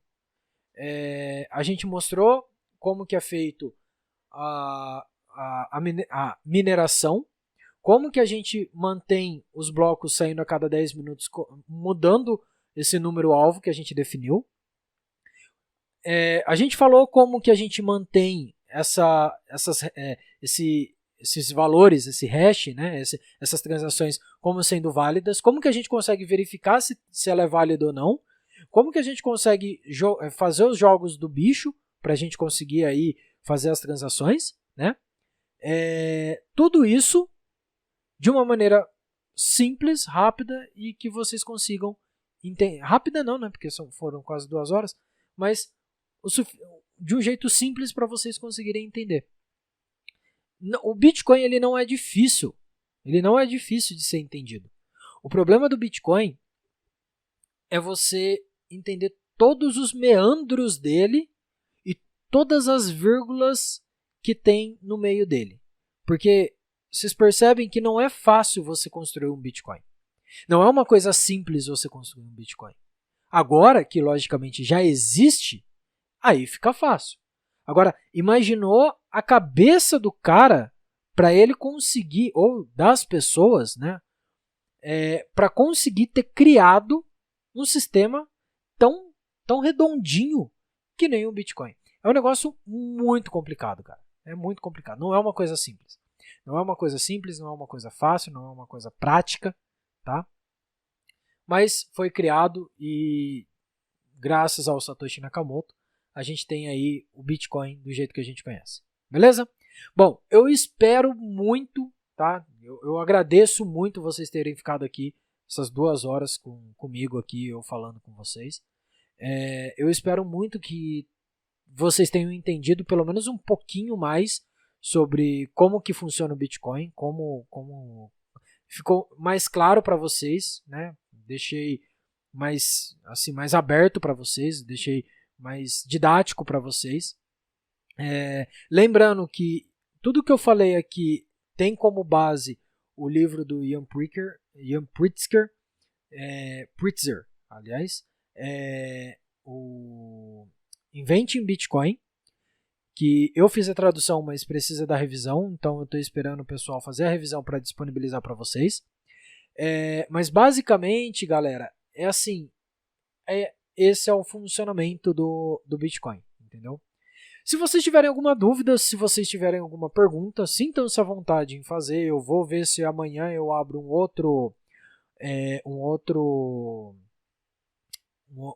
outro space para quem tiver dúvida, quem tá com dúvida ainda, para perguntar, tá?